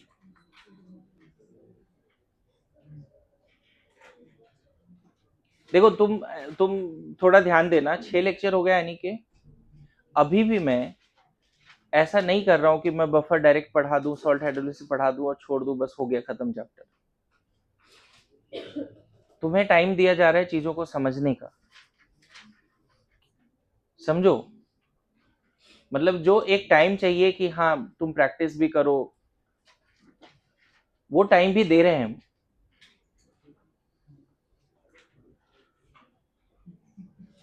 लेकिन ये टाइम का मिसयूज मत करना, पढ़ाई कर, इससे रिलेटेड कम से कम 50 क्वेश्चन कर आज जाके, वीक एसिड का पीएच से रिलेटेड। और जो स्ट्रॉन्ग एसिड, स्ट्रॉन्ग बेस और मिक्सचर पे बात किया उस पे भी कम से कम 25 सवाल करिए, है ना। और अभी मैं बताऊं सबसे अच्छा फायदा है कि जो अभी ईएनटी टेस्ट है उसमें ऐसे ही सवाल बहुत सारे दिए हैं, एकदम बेसिक सवाल, तो प्रैक्टिस हो पाएगा आप लोगों का, आप लोग भी वो पेपर दे सकते हो, है ना। कम से कम 20 क्वेश्चन तो ऐसे ही पार्ट पे है। 25 क्वेश्चन के आसपास जितना अभी तक पढ़ाया है उसी पे दिया है सवाल। आज भी जो पढ़ा रहा हूँ वो रहेगा ईएनटी में और टैब टेस्ट में भी। माइनर में देखता हूँ कहाँ तक रहेगा, बता देंगे ना क्या दिक्कत है। अभी इसको लिख पहले।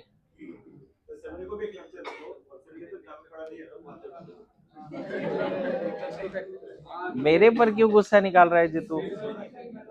हाँ ओके, लिखो क्वेश्चन लिखो।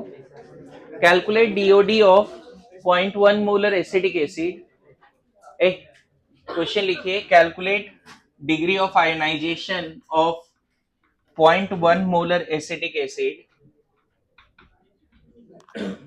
Calculate degree of ionisation of 0.1 molar acetic acid, degree of ionisation of 0.1 molar acetic acid if pH of aqueous solution of it is 3, if pH of aqueous solution of it is 3, Ka भी question में given है, लिख के रख लेना। if pH of aqueous solution of it is 3, if pH of aqueous solution of it is 3, if pH of aqueous solution of it is 3.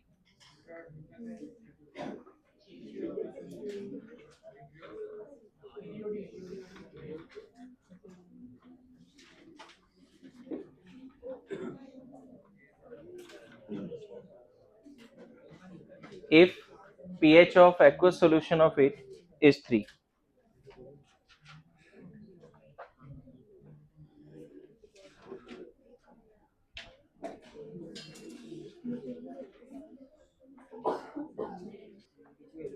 इधर इधर सब लोग ध्यान दीजिए। पहले पहले सिर्फ एसिटिक एसिड है, नहीं, बाद में क्या क्या है उसमें, एसिटिक एसिड भी है इक्विलिब्रियम पर, एसिटेट आयन भी है और H प्लस भी है, राइट।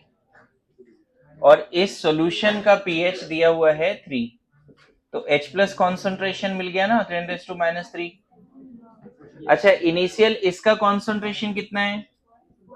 0.1 मोलर। पहले सिर्फ जो ब्लू डॉट्स थे उसका कॉन्सेंट्रेशन 0.1 मोलर है। थोड़े समय के बाद ये इक्वेशन तो लिखेंगे ना हम लोग, इक्विलिब्रियम वाला रिएक्शन तो लिखना ही पड़ेगा। Acetate ion and H plus, फिर से वही C00 C minus C alpha C alpha C alpha. तो हमें दिख रहा है कि इस सॉल्यूशन में एक्चुअल में H प्लस होना कितना चाहिए? C alpha. अच्छा, K का जरूरत भी नहीं पड़ा इसको सॉल्व करने के लिए, हमें कितना चाहिए? C alpha. और H प्लस पीएच की वजह से कितना आया है? तो बस दोनों को इक्वेट कर दो, C alpha is equal to 10⁻³ C given है 10⁻⁻1, तो 10⁻², परसेंटेज अल्फा जो है 1% आएगा। जरूरत नहीं है ना, जरूरत ही नहीं पड़ा, कर तो सकते हैं, उससे भी वही आंसर आएगा। लेकिन मुझे लग रहा है कि इसका जरूरत ही नहीं पड़ा, पीएच से हमने H प्लस निकाल लिया और H प्लस होता किसके बराबर है? C अल्फा के बराबर, इक्वेट कर दो। वो प्रोसेस भी है, यही तो एनालाइज करना है ना कि भाई 3-4 तरह से बन रहा है सवाल, लेकिन वो वाला हमेशा यूज मत कर देना क्योंकि वहां पे एजम्पशन भी है। ये एजम्पशन के बिना है, हमें दिख रहा है कि कितना होगा H प्लस C अल्फा, और पीएच अगर दिया हुआ है एक्वा सोल्यूशन का, मैं फिर बताऊं यहाँ जो पीएच गिवन है ना वो इक्विलिब्रियम पर है, और जो 0.1 मोलर है वो जस्ट एसिटिक एसिड अनडिसोसिएटेड की मोलरिटी है। क्लियर हो रहा है? बोलो।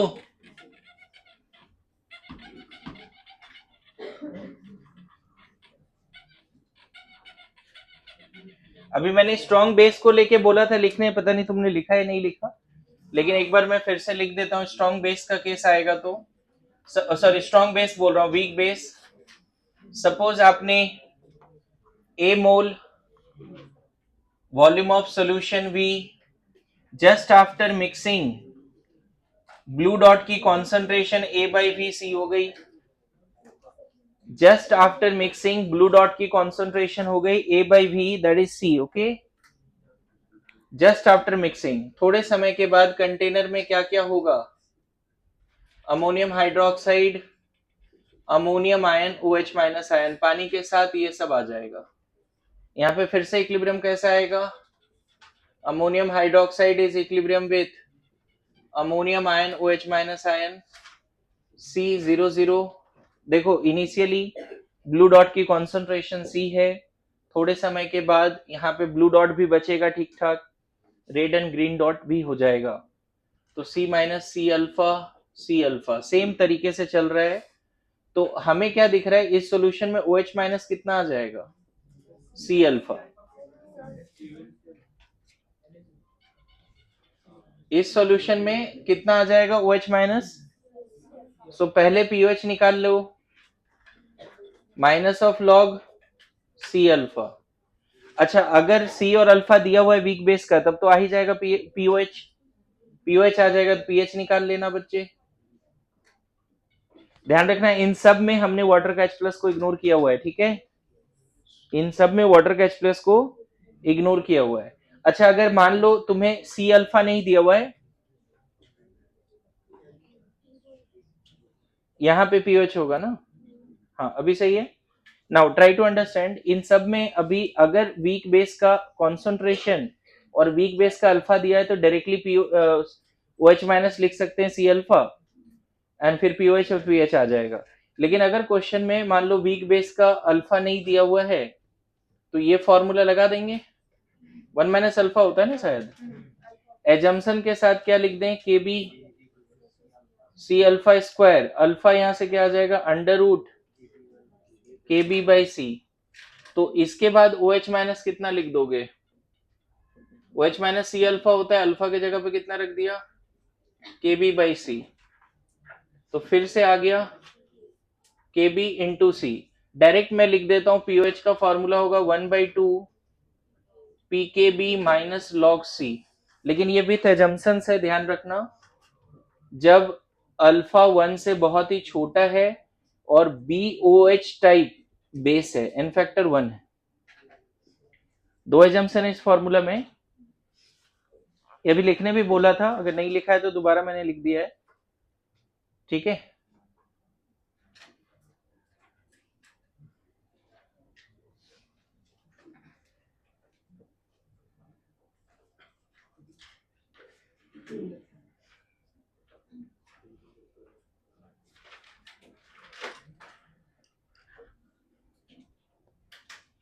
ये क्वेश्चन में के का जरूरत नहीं पड़ा, ठीक है।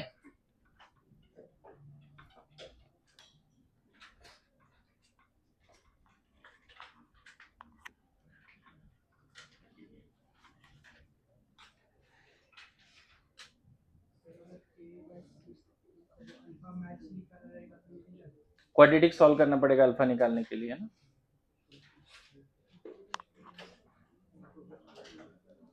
लिखो, देखो अभी क्या है ना, मुझे पढ़ाना है, वीक और स्ट्रॉन्ग साथ में है तो पीएच क्या होगा। तो उससे पहले एक टॉपिक यहाँ पे जो पहले पढ़ाना था नहीं पढ़ाया, लेकिन अभी पढ़ा देता हूं, factors affecting alpha, factors affecting alpha of weak electrolyte, factors affecting alpha of weak electrolyte. सबसे पहला फैक्टर है, टेम्परेचर बढ़ाते हैं तो अल्फा बढ़ जाता है, क्यों, क्योंकि जो आयोनाइजेशन प्रोसेस है वीक इलेक्ट्रोलाइट का वो एंडोथर्मिक होता है, समझे। Ionisation process of weak electrolyte endothermic होता है, इसीलिए टेम्परेचर बढ़ाने से फॉरवर्ड जाता है एंड अल्फा बढ़ जाता है। नॉट ओनली दिस, के भी बढ़ता है। यहाँ पे दो बातें, ionisation constant of weak electrolyte भी बढ़ेगा। तुम यहाँ पे वो फॉर्मूला लगा सकते हो, log K2 by K1, है ना, delta H by 2.303 R 1 by T1 1 by T2, वो फॉर्मूला लगा सकते हो। यही तो तुम देखो ना, वाटर के लिए भी लगाते ना, तो K W at 90 degree divide by K W at 25 degree सी।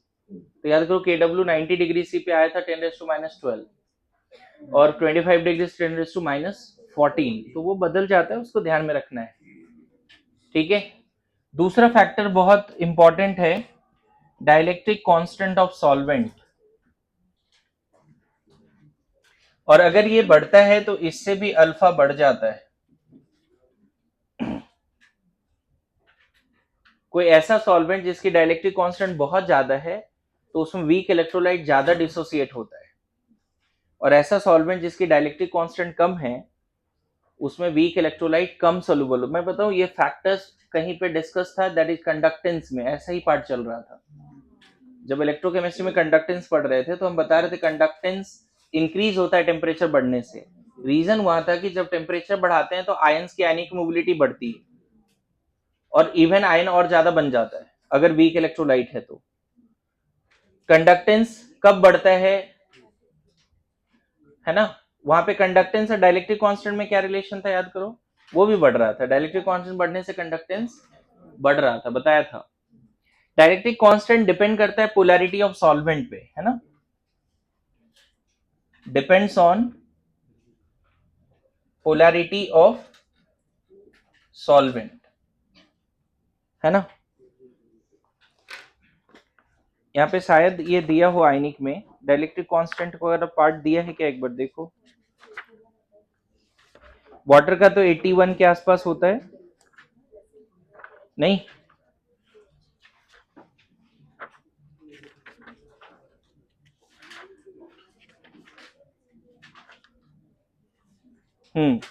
ये पेज नंबर 42 में आ जाओ तो वहां दिख जाएगा।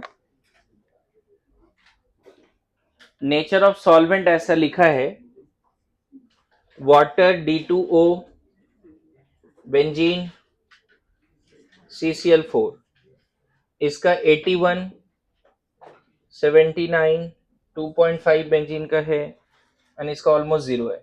मैं बता दूं, अगर कोई पूछे कि इन सब में से कौन से सॉल्वेंट में एसिटिक एसिड का DOD सबसे ज्यादा होगा, अगर इन चारों अलग अलग सॉल्वेंट में 1 मोल एसिटिक एसिड डालो या 100 आयन डाल दो, सॉरी 100 अनडिसोसिएटेड एसिटिक एसिड डाल दो इन सारे सेपरेट कंटेनर्स में जिसमें वाटर D2 और ये सब है, तो वाटर में ऑलमोस्ट 81 मान लो एसिटिक एसिड डिसोसिएट हो जाएगा। इसमें कम होगा, इसमें और कम, उसमें डिसोसिएट ही नहीं होगा, ऐसे समझो। Good to go. Higher the dielectric constant, more is the degree of ionisation of weak electrolyte. Even मैं बताऊं, NaCl अगर यहां डाल दे तो 100% डिसोसिएट हो जाता है। पता चला NaCl इनमें डिसोसिएट ही नहीं हुआ, डिसॉल्व भी नहीं हुआ, ऐसे समझ लो। Non polar will not dissolve polar. अगर NaCl पानी में डालोगे तो 100% डिसोसिएट हो जाएगा। Strong electrolyte can behave as weak electrolyte when dielectric constant of solvent is less.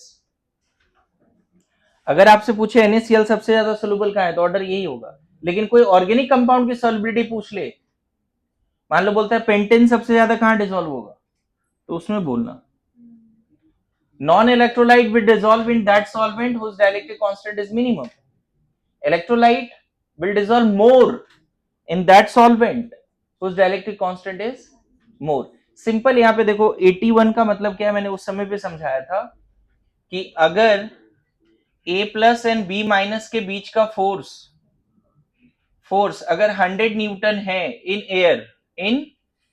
Air, अगर यही वाटर में रहता A plus and B minus same distance पे, तो इसके बीच का फोर्स ऑफ अट्रैक्शन 100/81 हो जाता।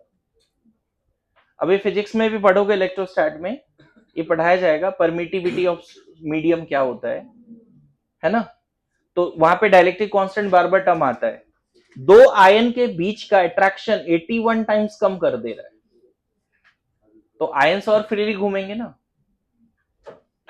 आ रहा है समझ में? अगर गैस फेज में A प्लस B माइनस के बीच का अट्रैक्शन 100 न्यूटन है, attractive force between the cation and ion, वही दोनों आयन अगर वाटर में होगा तो attractive force dielectric constant time कम हो जाएगा। ऐसे मैं समझाता हूं तो अब समझ जाओ। तो बताओ इस केस में क्या होगा, आयंस फ्रीली ज्यादा घूम पाएगा, इसीलिए यहां पे आयन ज्यादा डिसोसिएट हो जाए। वाटर में अगर एसिटिक एसिड डालोगे तो मैक्सिमम मॉलिक्यूल डिसोसिएट हो जाएगा। मैं बताऊं एक और बड़ा सरप्राइजिंग आगे सीखोगे, वाटर में एसिटिक एसिड ना आयोनाइज होता है और बेंजीन में एसिटिक एसिड डाइमर बनाता है। देखो वहां पे H प्लस और एसिटेट आयन देने की बात ही नहीं होती। वाटर में एसिटिक एसिड एसिटेट आयन और H प्लस में टूटता है, लेकिन वही अगर बेंजीन का बात करो तो एसिटिक एसिड डाइमर बनाता है। आ रहा है समझ में? तो higher the dielectric constant more is the, बोलिए, अल्फा। अच्छा एक तो बड़ा इंपॉर्टेंट फैक्टर अल्फा के लिए भूल ही गए, हम लोग पहले ही पढ़े थे, कोई बता सकता हो क्या फैक्टर था? हाँ, ऑसवाल्ड डाइल्यूशन लॉ। याद करो, alpha inversely proportional to concentration था, नहीं था क्या? डाइल्यूट करते थे तो कॉन्सेंट्रेशन कम होता था, इवन डाइल्यूट करने से वॉल्यूम ऑफ सॉल्यूशन बढ़ता था, कॉन्सेंट्रेशन कम होता था, रिजल्टेंट अल्फा क्या होता था? Even weak electrolyte can behave as a strong electrolyte at infinite dilution. Kohlrausch law भी याद करो तो कुछ याद आ जाएगा। फैक्टर्स बहुत इजी हैं।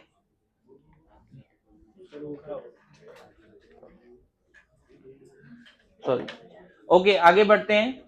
Now very important, common ion effect. Common ion effect, ठीक है, ये मेनली यही सिखाना था मेरे को, कॉमन आयन इफेक्ट क्या होता है।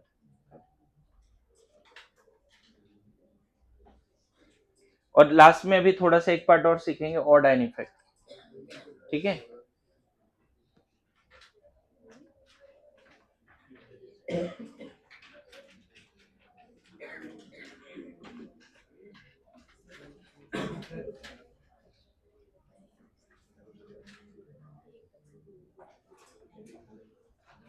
देखो अगर एक, सब लोग ध्यान दीजिए, सपोज वाटर में कोई वीक इलेक्ट्रोलाइट अपना इक्विलिब्रियम लेके पड़ा हुआ है, वाटर में वीक इलेक्ट्रोलाइट है, मतलब blue dot, red dot and green dot सब है, इक्विलिब्रियम पर है ये वीक इलेक्ट्रोलाइट। बोला ये जाता है कि इस सॉल्यूशन में क्या क्या पे, यहां पे क्या क्या है, वाटर में क्या क्या है, blue dot, green dot and red dot. वो तो बात पहले से सीखते आ रहे हैं हम लोग, बोलिए। ब्लू डॉट तो भरे पड़े हैं। ये क्या है, blue dot undissociated weak electrolyte होता है ना, बताओ। ब्लू डॉट क्या माना था हमने, अनडिसोसिएटेड, याद आ रहा है जी? ब्लू डॉट माना था अनडिसोसिएटेड वीक इलेक्ट्रोलाइट, और इसका कुछ अगर डिसोसिएट हो गया तो यहां पे ऐसा आ गया था, याद है? बोलो। बोला ये जाता है कि इस तरह के सॉल्यूशन जहां पे वीक इलेक्ट्रोलाइट अपना आयनिक इक्विलिब्रियम स्टेट पे है, वीक इलेक्ट्रोलाइट, इस तरह के सॉल्यूशन में बाहर से अगर कोई स्ट्रॉन्ग इलेक्ट्रोलाइट डाल दें जिसमें वो आयन कॉमन है जो यहां पे already ion, if strong electrolyte is added in the aqueous solution of weak electrolyte having common ion, तो वीक इलेक्ट्रोलाइट का रिएक्शन बैक हो जाएगा। जैसे मान लो एसिटिक एसिड यहां पर ब्लू डॉट था और ये तुम्हारा एसिटेट आयन और H+, देखो अलग कलर से दिखा रहा हूं, समझ जाओ। इस तरह का इक्विलिब्रियम यहां पर है, मान लो इस तरह का इक्विलिब्रियम अगर यहां पर है, और बाहर से आप इसमें, प्लीज टाइम मत देखना, बहुत इंपॉर्टेंट टॉपिक चल रहा है, ठीक है, रिक्वेस्ट कर रहा हूं। इस तरह के इक्विलिब्रियम में बाहर से आपने क्या ऐड कर दिया, देखो मान लो मैंने सोडियम एसीटेट ऐड कर दिया, सोडियम, देखो मैं सोडियम को फिर इसी से दिखा रहा हूं, रेड से, सोडियम एसीटेट ऐड कर दिया, दिख रहा है? तो यहाँ रेड एसीटेट है, यहाँ पे ऑलरेडी एसीटेट आयन है, और बाहर strong electrolyte, salts are strong electrolyte. जैसे सोडियम एसीटेट ऐड करोगे सडनली एसीटेट आयन बढ़ जाएगा, एलसीपी लगा दो, रिएक्शन क्या होगा, बैक हो जाएगा। मतलब पहले ऐसा सिचुएशन था, देखो 100 ऐड किया था, 0 मान लेते हैं 20 डिसोसिएट हो गया, ठीक है। जैसे आपने सोडियम एसीटेट ऐड किया, सडनली ये मान लेते हैं हो गया 20 + N, ये 20 ही है, गौर करना। ये कब की बात है, जब कुछ ऐड नहीं किया, इनिशियली। कब की बात है ये, इनिशियली।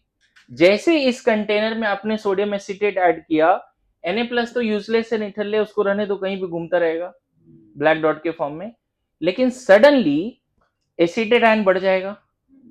हमने वाटर में बहुत बार ये किया, वाटर में जब H+ बढ़ा था तो बैक करे थे। अब न्यू इक्विलिब्रियम पे ये हो सकता है 10, ये हो सकता है 10 + N, और ये हो गया 90। तो गौर करना, जब कॉमन आयन नहीं था तब अल्फा 20/100 था, 100 में से 20 टूट गया। कॉमन आयन के प्रेजेंस में न्यू इक्विलिब्रियम पर, new equilibrium in presence of common ion, अब अल्फा कितना है बताओ, 100 है, 100 में 90 बचे हुए अनडिसोसिएटेड, तो अल्फा कितना हो गया, 10/100, बोलो।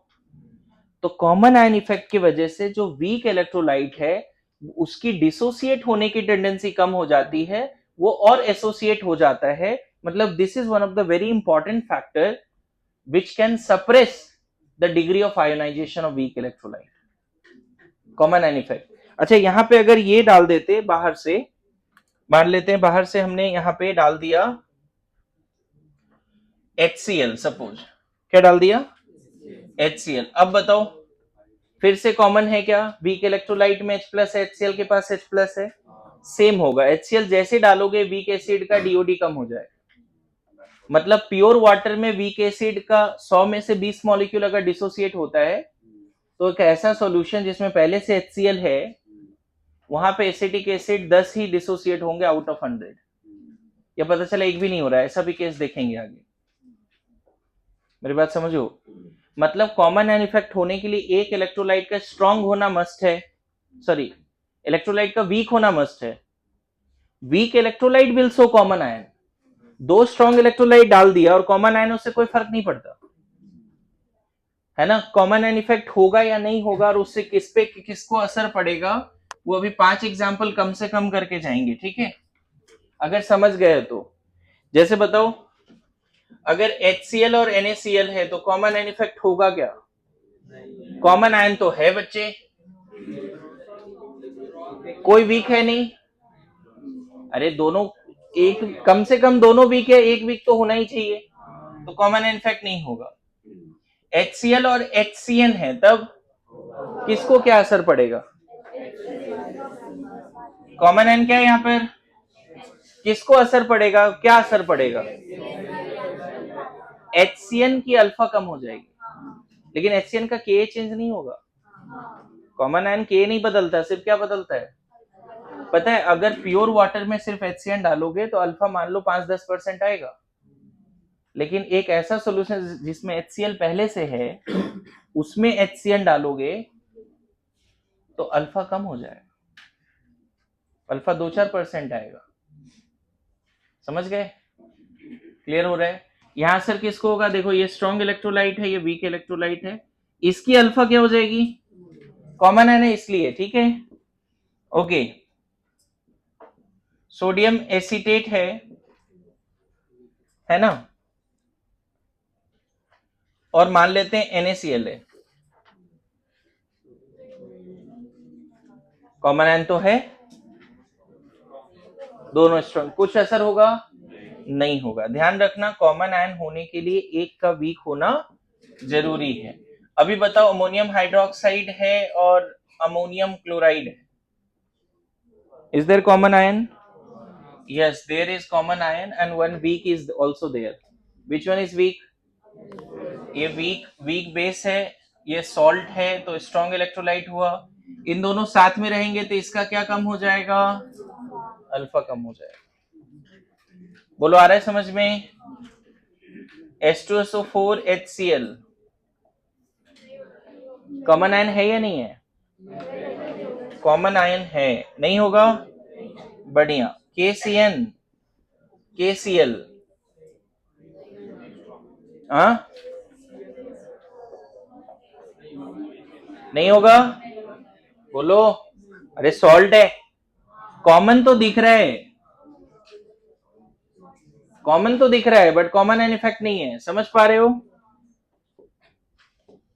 KCN प्लस HCN किसको क्या असर पड़ेगा,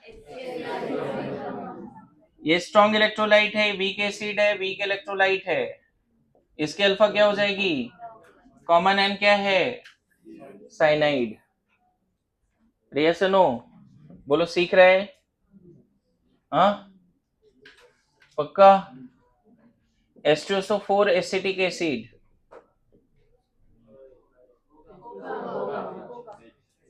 H प्लस कॉमन है, किसकी डिग्री ऑफ आयनेशन सप्रेस होगी, एसिटिक एसिड की, पक्का, सब लोग समझ रहे हैं, ठीक है, थैंक यू। कॉमन आयन पढ़ के आइए अच्छे से एक बार, नेक्स्ट क्लास में यहां से आगे बढ़ेंगे।